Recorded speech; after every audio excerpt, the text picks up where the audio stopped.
the theory that the wish to be quiet by herself had caused her to dispense with her cousin's attendance.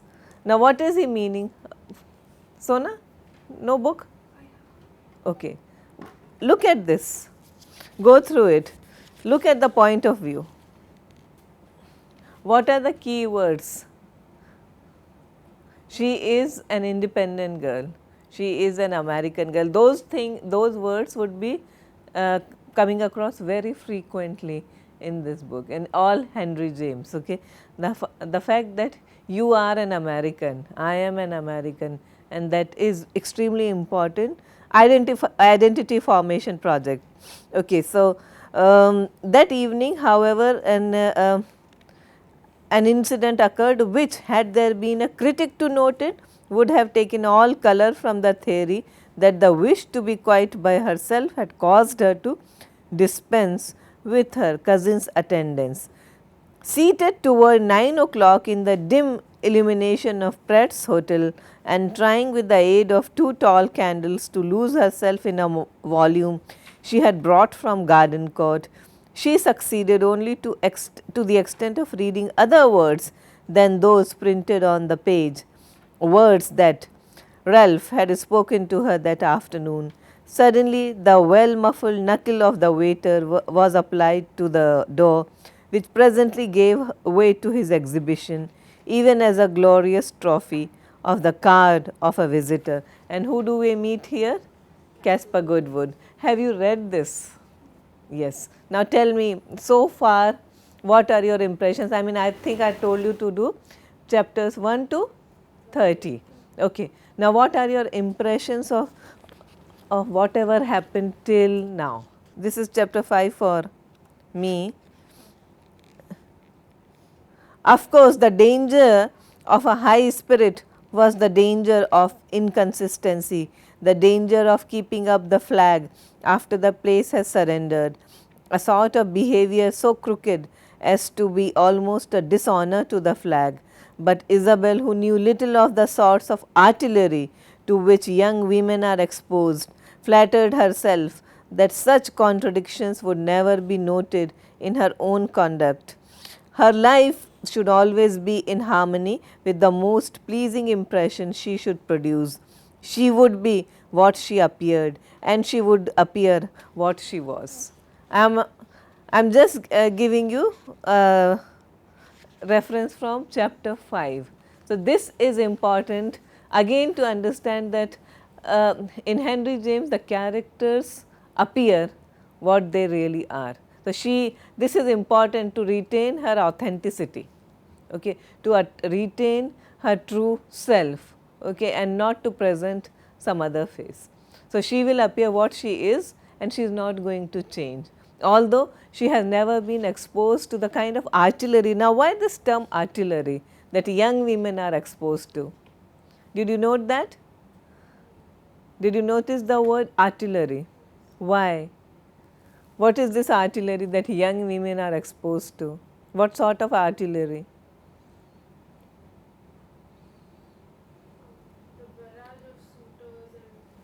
Okay, barrage of suitors is okay. Even American girls may have barrage of suitors, but she is very direct.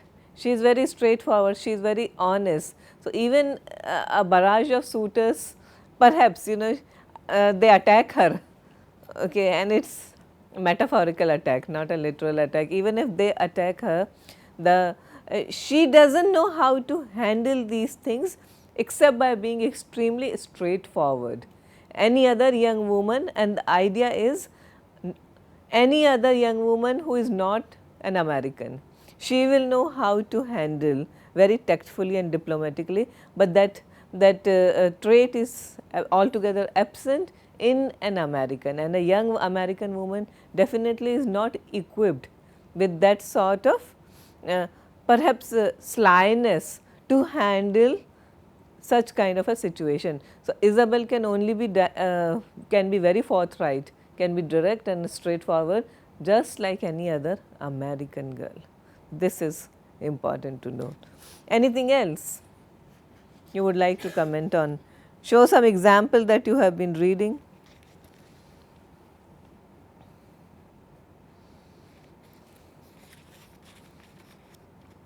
Azhar, did any reading happen?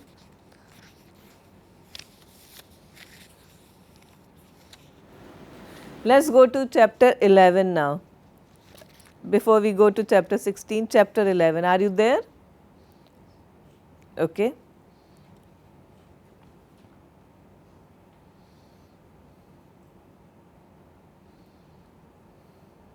How many characters do you meet so far?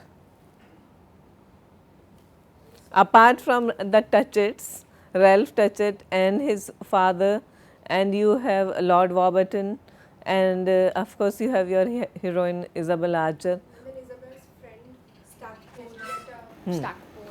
Who is Henrietta? She's a journalist. Yeah, She's American. she's American. This Yeah. was James' version of a feminist. Exactly. I mean, you having an independent woman who is a journalist, she is making her own living, and she is also traveling. Okay, so don't you think by the norms and by the standard practices of that particular century, that was pretty forward to have a character like this, a woman character like this, who was actually able to travel and to record and to document things. And she is someone who is supportive of which of the suitors? Casper Goodwood. Okay, so an American, and she thinks this is the right person for her. Now, I am at chapter 11. Go to this particular section, how to take you. For me, it's 104, page 104.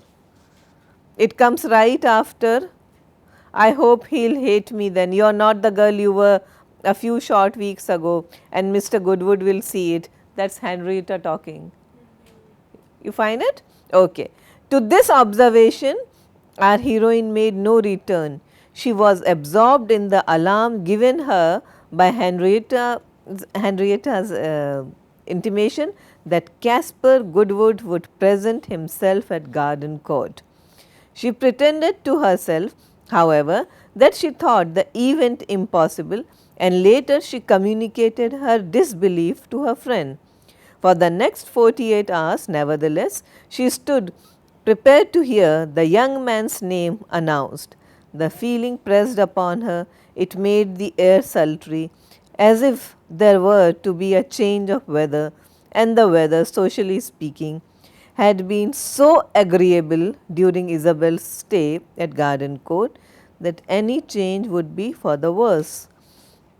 Her suspense indeed was dissipated the second day. She had walked into the park in company with the sociable Bunche, and after strolling about for some time in a manner at once listless and restless, had seated herself on a garden bench within sight of the house beneath a spreading beech, where in a white dress ornamented with black ribbons, she formed among the flickering shadows a graceful and harmonious image. She entertained herself for some moments with talking to the little terrier. Now, sudden change of weather, a cloud comes over her, and this is because of the arrival of Casper Goodwood, and she sits on a bench. Now, the idea is that this bench is a very significant symbol in the novel. Okay. And this bench that faces this, the entire property belongs to the Touchetts, of course. So, she is sitting and just perhaps thinking about her future, her present. She is very uncertain. She sits on this bench and looks. You can almost, it's like painting a picture, right? A beautiful woman in a very pretty black and white dress, sitting with her little terrier at her feet, okay, and looking at the beautiful mansion. Now, this image is this image recurs at certain strategic points in this novel. Why is he trying to do that? Why would any writer try to recreate the same kind of image? It's like a verbal painting. Sort of return to a certain state. Good. Okay, so she is in a state of uncertainty now. Okay. But why would, my question is very general, not specific to Isabel. Why would why would a writer resort to, I am just trying to draw your attention to certain ways in which novels should be read. So, why would a writer resort to such a practice? To make the reading, I don't know, more. Reading more? Well, there. Sort of put a pin on to highlight important moments in a novel. Maybe. Good. How do writers construct a sort of symmetry? What is a symmetry? We have an asymmetrical structure and we have a symmetrical structure.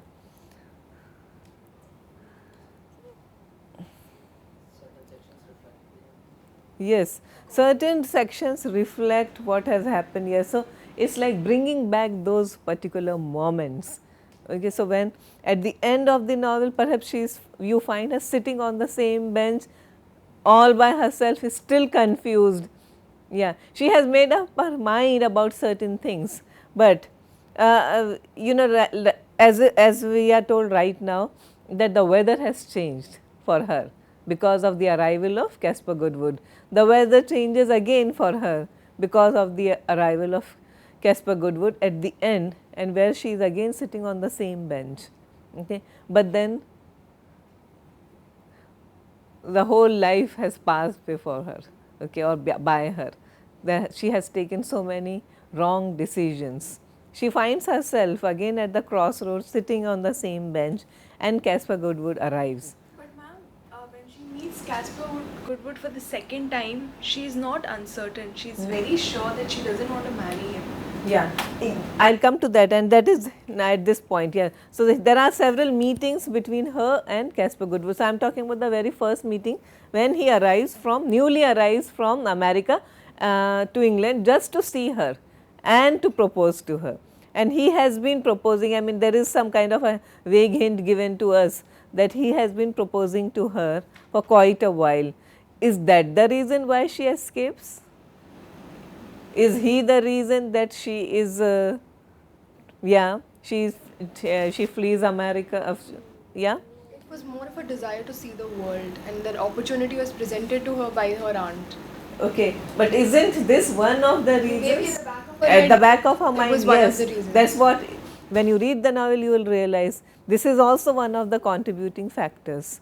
Okay, she doesn't want to commit, and again it's her independent American spirit. She wants to explore the world before she commits herself to anyone. Because he arrives, she feels that she is being pushed into a corner for an answer, and therefore this sudden gloom that descends on her.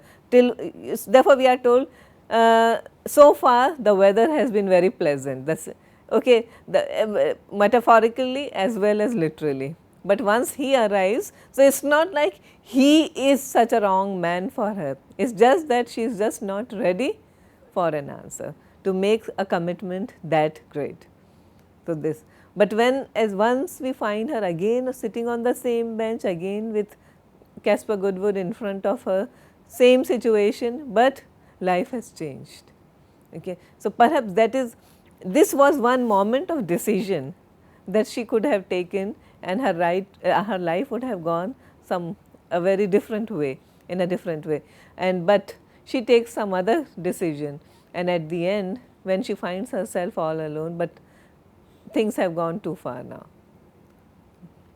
So that's the idea. So symmetry, and how Henry James, when you read Henry James or the other masters as well, these are the clues that you should be sensitive to.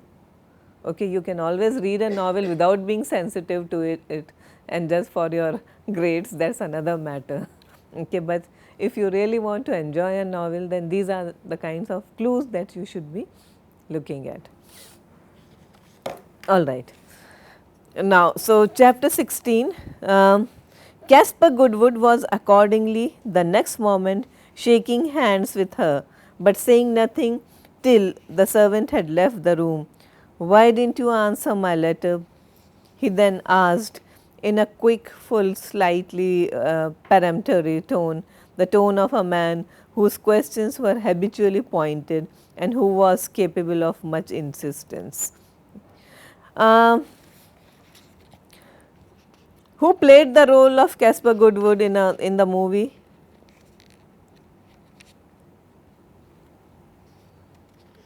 Are you aware that there is a movie? Oh, you are not? You are aware? Okay, so who played the lady? Nicole Kidman. Nicole Kidman played the lady, Isabel Archer. And Casper Goodwood was played by Viggo Mortensen. I don't know if you are aware of Viggo Mortensen. No? Well, he is the leading man in The Lord of the Rings. Yeah. The knight, what's his name? Aragon. Yeah, okay. There is also an interaction between Archer and Casper Goodwood, and which is very interestingly done, and that is why I mentioned that it is almost like a battle of wits between Archer versus knight. So, if he is the knight and she is the archer, okay. So, it is that kind of an exchange. Both of them are literally attacking them, attacking each other, okay. So, look at this. I do not know in the same chapter, but I do not know exactly which page you are on. It was not certainly as if his nature had been soft, so that pin pricks would draw blood from it, and from the first of her acquaintance with him and of her having to defend herself against a certain air that he had of knowing better what was good for her than she knew herself, she had recognized the fact that perfect frankness was her best weapon. To attempt to spare his sensibility or to escape from him edgewise, as one might do from a man who had barred the way less sturdily, this in dealing with Casper Goodwood, who would grasp at everything of every sort that one might give him, was wasted agility. It was not that he had not susceptibilities, but his passive surface as well as his active was large and hard, and he might always be trusted to dress his wounds so far as they required it himself. She came back even for her measure of possible pangs and aches in him to her old sense that he was naturally plated and steeled, armed essentially for aggression. Now, what do these words mean? Naturally plated, armed, aggression.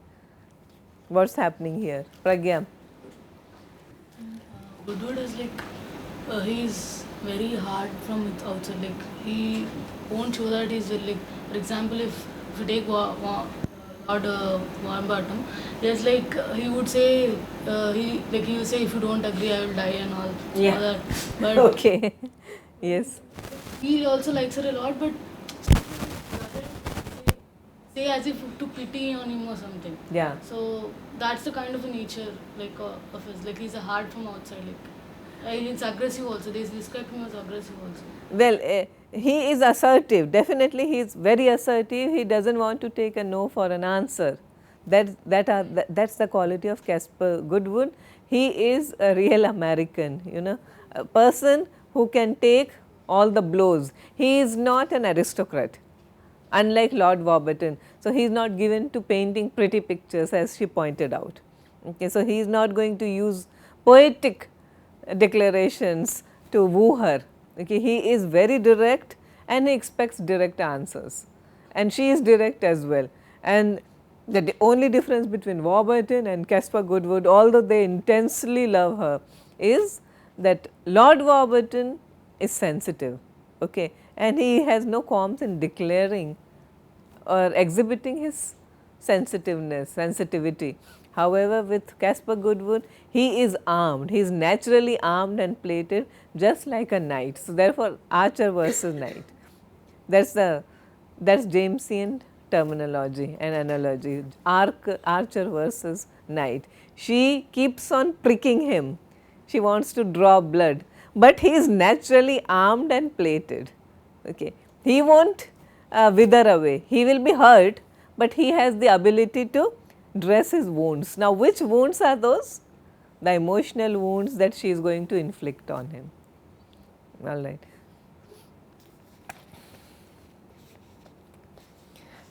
The last page, please go to the last page of this particular chapter 16. I must leave you now, said Isabel, and she opened the door and passed into the other room. This apartment was dark. No, this is not an apartment as in different apartment. We are talking about the same. See, language changes over a period of centuries. So, apartment is still the same part of the house or the hotel that she is staying in, okay, but to the other part of the same hotel, okay, the same room. This apartment was dark, but the darkness was tempered by a vague radiance sent up through the window from the court of the hotel, and Isabel could make out the masses of the furniture, the dim shining of the mirror, and the looming of the big four-posted bed. She stood still a moment, listening, and at last she heard Casper Goodwood walk out of the sitting room and close the door behind him. She stood still a little longer, and then, by an irresistible impulse, dropped on her knees before her bed and hid her face in her arms. Now, why this reaction?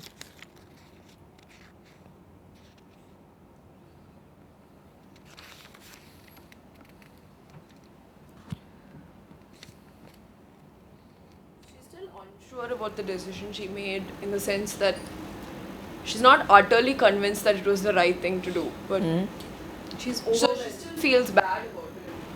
And especially since Henrietta has also kind of told her that, I mean, if you hadn't come here, you would have still liked him. If you'd stayed in America, you would have Yeah. picked him over the other people. So I'm sure all that's kind of working inside her head, and she's not entirely. She is not entirely convinced about her own decision. Okay. So, look at the chapter, a page before this one, exactly before this. One would think you were going to commit some atrocity. Perhaps I am. I wish to be free even to do that if the fancy takes me. Well then, I will go home, and he put out his hand, trying to look contented and confident. Isabel's confidence in him, however, was greater than any he could feel in her. Not that he thought her capable of committing an atrocity, but turn it over as he would, there was something ominous in the way she reserved her option. As she took his hand, she felt a great respect for him. She knew how much he cared for her, and she thought him magnanimous. They stood for a moment, looking at each other, united by a hand clasp, which was not merely passive on her side. That's right, you will lose nothing by being a reasonable man, but I will come back wherever you are 2 years hence. She has asked for 2 years. Okay, that maybe I am not yet ready, but I need 2 years to make up my mind. Okay, and that's a long time. I mean, we are talking about a different epoch in history. To ask a man to wait for her for 2 years is almost like refusing him, turning him down. But he said, I will come back, and he does. Okay. So, that's the, so do you think now at this point, if I ask you an interesting question, how important are names in this book, in this novel? Names. She is an archer. An archer is associated with a symbol, with a bow and arrow, okay? And he is Casper Goodwood. Now, what sort of a name would that be? You can trust, dependable, reliable. It's like solid, standing there like a rock, like an oak wood. Yeah, so you can depend on this person. Okay, yeah. So that's the character. So names mirror the characters. Sometimes these things also writers do think of these strategies also, giving characters extremely appropriate names that fit in the the nature. Any comment that you, so you have, I am just presuming that most of you have read so far all this, at least till chapter 30, all right. Okay, now we go on to Madame Merle. Have we met Madame Merle so far? We have, to some extent, okay, and literally it means a black bird, and she is most of the time clad in black dress, black clothes. When we first meet her, it is a very dramatic introduction with her back to the door playing the piano. We have already seen that this book can also be read as a Bildungsroman, and what a formative influence Madame Merle proves to be on Isabel's character.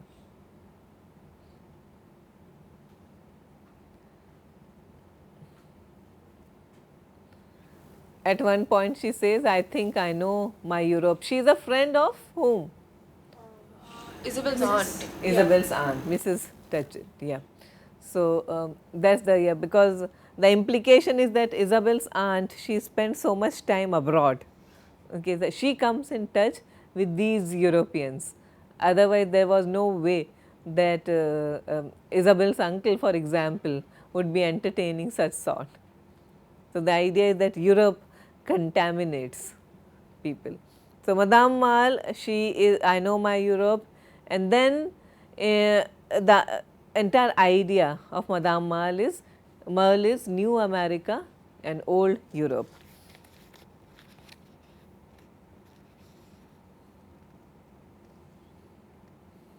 There's this line where she says, I'm an old friend of your aunt's. I've lived much in Florence. I'm Madame Merle. She made this last announcement as if she were referring to a person of tolerably distinct identity. Okay, yes. So, these identities are important for where they live and where they come from. Okay. Now, in the age of globalization, identities may have blurred. This concept of the place you come from may have blurred or may not have blurred. Okay. But, we are again living in those confused times where we are not too sure. But those are the times when people were very certain of who they are, their backgrounds, their identities, and where they came from. So, that was important. So, to be European was important because you have to also act European. If you, it's not just enough that you are European, you have to have that kind of the baggage of culture about you, and nowhere is it more prominent than in Edith Wharton and Henry James. So, it was quite a star-studded movie. You even had a young Christian Bale. Yes, you have Isabel Archer's stepdaughter, I think Pearl. Her name is Pearl, and she comes later in the novel, and that young man is her suitor. So, that role was played by Christian Bale when he was not, you know who, when he was not the Dark Knight. Okay. So, those are very young and unrecognizable. Okay.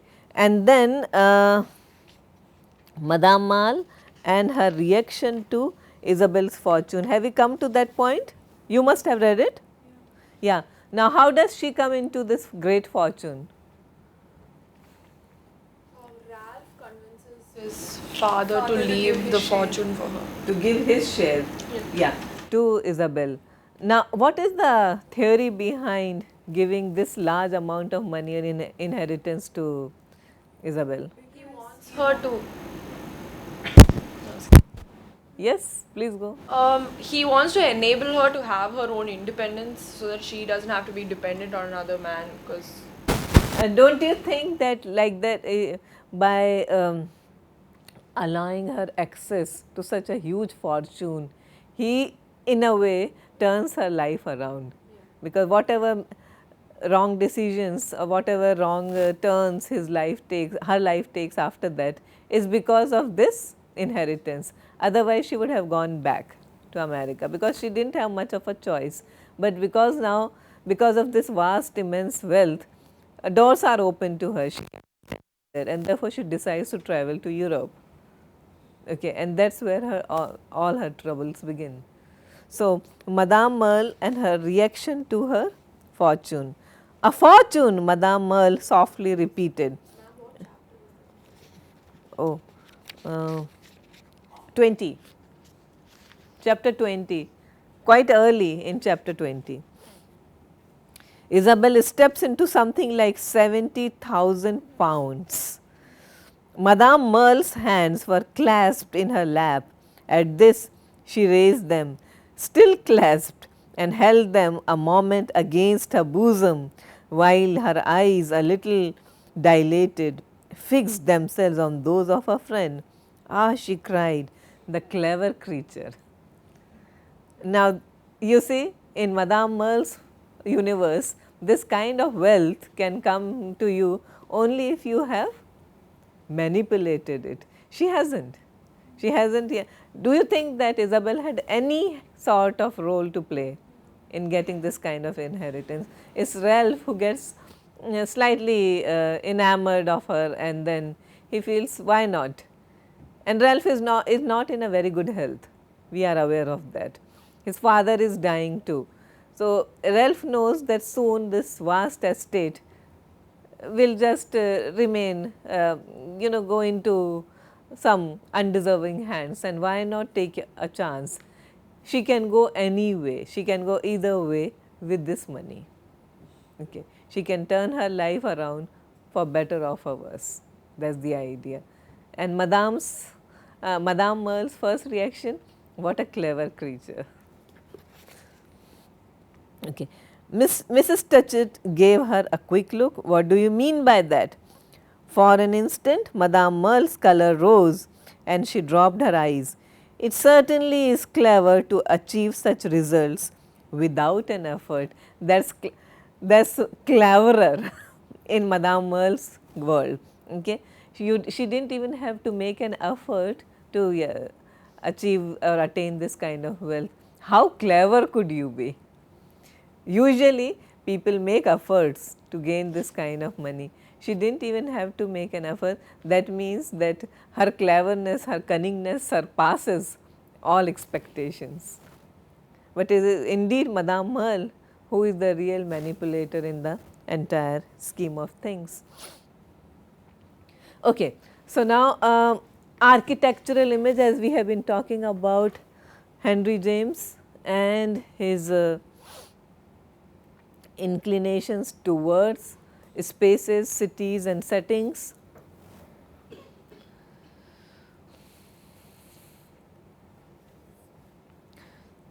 And settings and architectures. I have been talking about, this is not a digression, but some of you may be interested in noting it down perhaps for your term paper. You will be writing a term paper for this course, right? Okay. So, a good topic would be literary spaces and homes. Okay. So, garden court is an important setting. Likewise, in literature you can come across several homes, literary homes. I mean, you have Wuthering Heights in Wuthering Heights, right? You have Thrushfield Grange in Jane Eyre. You have Darcy's Pemberley Court, yes. Okay. And in Daphne du Maurier's Rebecca, you have Manderley. Okay. So, literary homes. So, garden court and its relevance, okay, and significance in the, because the house is extremely important in this novel. It is not just a house. Okay. Even in the preface, Henry James talks about places as having a almost personified. He personifies, I think, Venice and Florence in the preface, because he talks about how he was writing part of a novel when he was in Venice, and how it impacts you so deeply, and he personifies it like it's a, like the singular. It's a character. it's a character. You get affected by the places you live in, and isn't that true? Places are, and what are places? After all, the climate of a place, the people of the place, the architecture of that place, okay, all these are contributory factors on shaping one's personalities.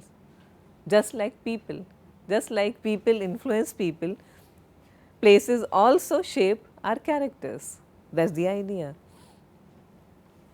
So, again, as we have been talking about, Garden Court is a historical and cultural site and not just a house.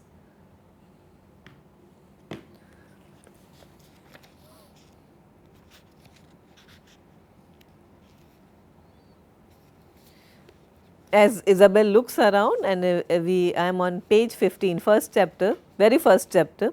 She had been looking all round her again, at the lawn, the green trees, the reedy silvery Thames, the beautiful old house, and while engaged in this survey, she had made room in it for her companions, a comprehensiveness of observation easily conceivable on the part of a young woman who was evidently both intelligent and excited. She had seated herself and had put away the little dog. Her white hands in her lap were folded upon her black dress. Her head was erect, her eyes lighted, her flexible figure turned itself easily this way and that in sympathy with the alertness with which she evidently caught impressions. Okay. So, house is important. From the beginning, she makes a big, Henry James makes a big deal of the house, that she is in this house, she is excited and she soaks in the environment. So, this is the house and this is the, and again Warburton's Lockley offers a sense of stability. So, when you look at Warburton and his house and the way he describes his house, she visits his house once, okay, and it gives a sense of stability. This house has roots, this house has history, Garden Court has history. Okay. So, houses as characters. Now, Henry James in the poetry, since some of you have read the preface, so again I will come back to it. Imagery of the novel as a house. Now, novel has to be as carefully constructed as a house according to Henry James, and he makes a reference to that. So, if you go through the preface, you will come across certain clues where he talks about, where he makes similarities, draws parallel between a house and constructing a novel, brick by brick, stone by stone, and that is how important structure is.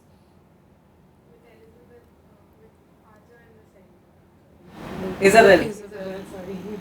In the center. That's how he says it. Yes. Yeah. And then again, atmosphere of a house, and James, as we were talking about earlier, was immensely influenced by George Eliot's novels of interiority, and he reviewed Middlemarch. He gave it a very positive, almost paid a tribute to Middlemarch, that is by George Eliot, and where he calls the novel the great dramatic chiaroscuro. Now, what do you understand by the term chiaroscuro? Azhar, this is a cinematic term almost. We talked about chiaroscuro when we were discussing film noir. Okay, so, what is chiaroscuro? It is a term, interplay of lights and shades. Okay, so, if everything is brightly lit up, what does it suggest? All is good. If it is all darkness, then the suggestion is that it is a gothic kind of a novel, everything is shrouded in mystery, suspense, etc. But chiaroscuro, interplay of lights and shades in grey. You are not too sure what to make out of characters and situations.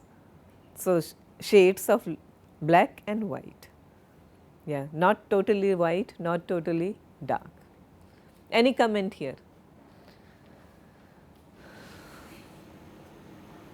All right. We have already discussed the novel as a Bildungsroman. There is another term called Picaresque. Picaresque is something else, or the novel is, what we are doing is more like a Bildungsroman. Picaro has certain other connotations attached to it.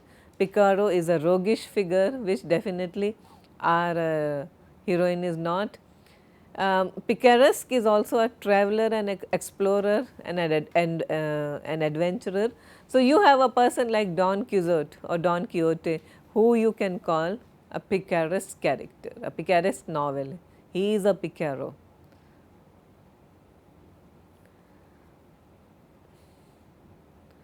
There is a point where Ralph Touchett regards her with great amusement. So, she is a comic figure to him. Okay, he is amused by her in his dreary life. She arrives like an amusing character, exciting character. Alberton's first reaction is, this is quite image of an interesting woman. Interesting. Yes. Okay. So, because she is excited. She unlike a typical British woman, she is not given to restraining her emotions and controlling her passions.